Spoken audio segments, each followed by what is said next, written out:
So I started this road in 1999.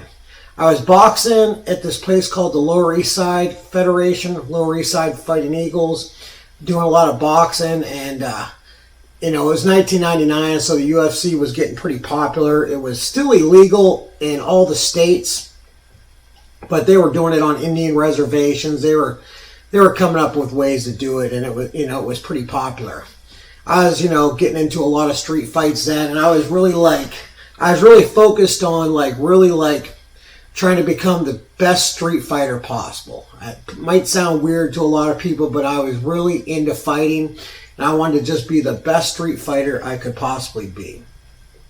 So I was getting in tons of fights. I was almost getting bored. Like, I was beating everybody up. Every weekend, I was whooping ass. Like, it was getting to the point to where I was getting bored.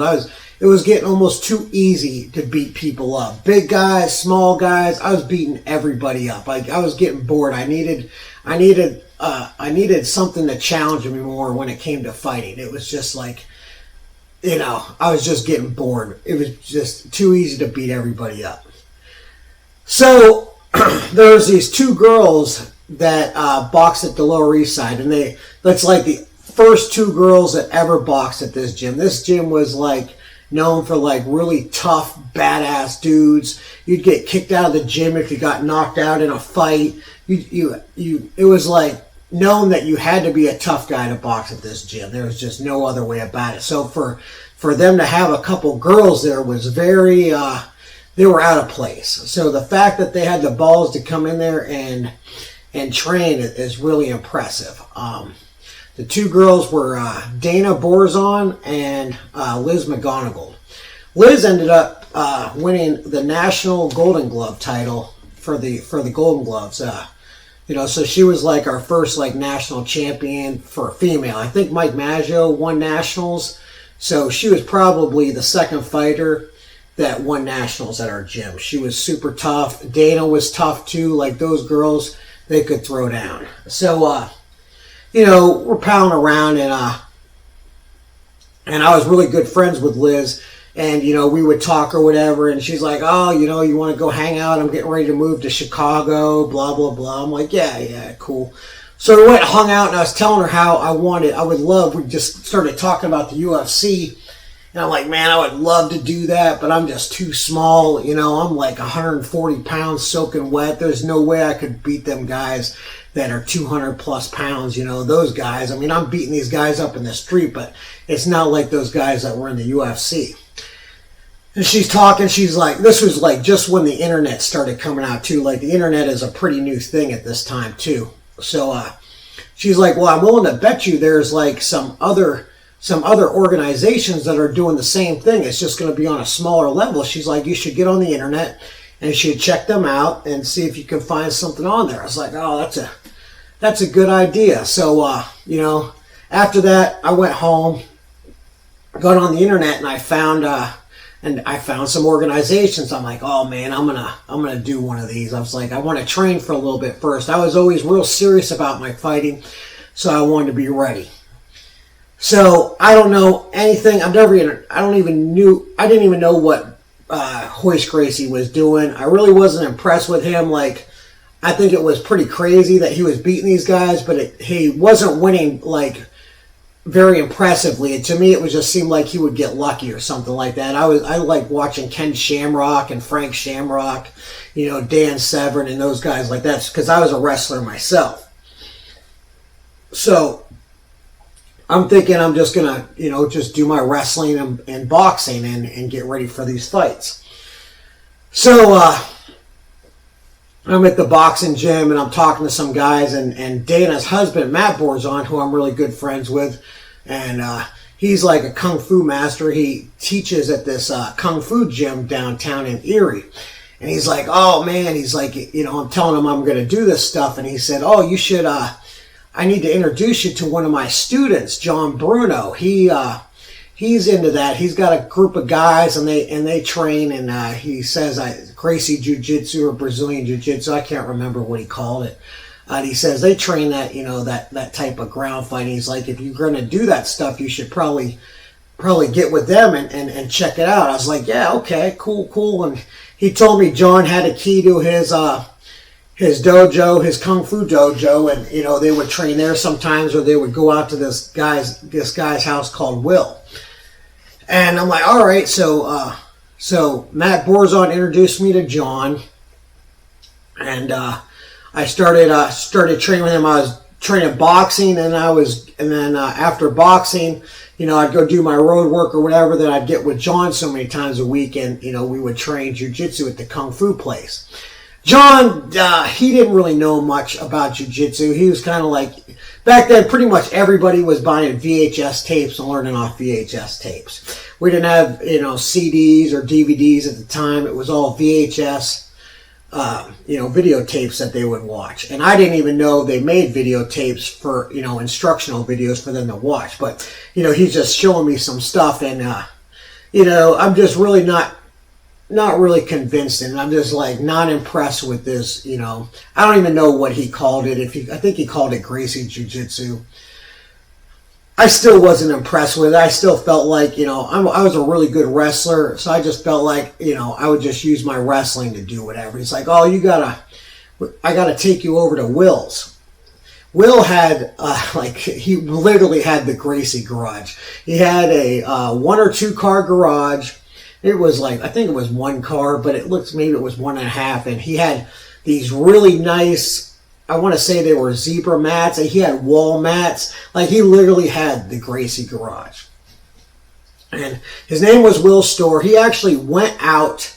He was a martial arts guy. I think he did Goshin Jitsu karate around here. I think he was a black belt in that. But he actually moved out to Torrance, California to train with the Gracies. And he got his blue belt from Hoist or Horion, or both of them at the same time or whatever. But he actually got his blue belt from those guys. And a blue belt back in 1999 is that's you're a badass. That's you're a stud. And there just really wasn't any ranked people at all doing any of that. No one even really knew what it was. So he moved back, and he was training at this in his garage.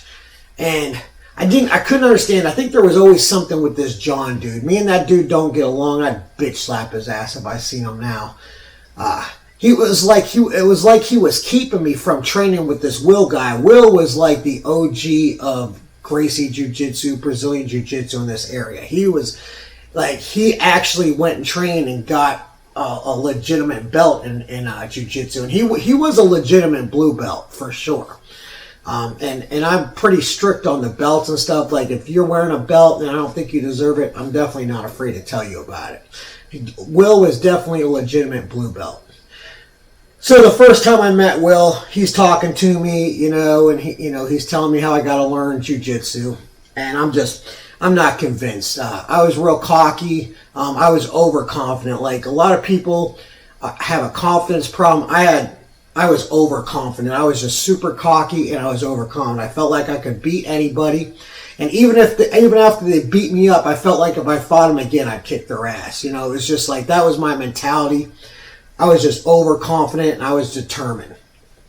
And Will always said, and this stuck with me, this actually bothered me, he always said, if you really want to do something, you want to make it big and do well in mixed martial, and at the time it was not mixed martial arts too, so we got to get that straight. It was called extreme fighting, it was called no holds barred, NHB, it was called cage fighting, MMA. Those 3 letters didn't even come into existence. The Athletic Commission wasn't involved. It was NHB, which I actually wish they would have stuck with the NHB. I kind of felt like that had more of a cooler ring to it than the MMA and calling it mixed martial arts. But Will always said you got to move out to California to really do something. All the good guys are out there. He's like, if you try to just do it around here, it's not going to happen. And I'm like, that motivates me. When someone tells me I can't do something, that makes me want to do it anymore. So I really just wanted to prove him wrong. I wanted to prove to him that you can live in this area and still do something. But anyways, he's trying to convince me that I need to learn this stuff. And I'm like, look, man, I don't know, man. He's like, well, what would you do if you were inside someone's guard? And I was just like, I'd just stand up and throw their legs off me and fucking beat their ass.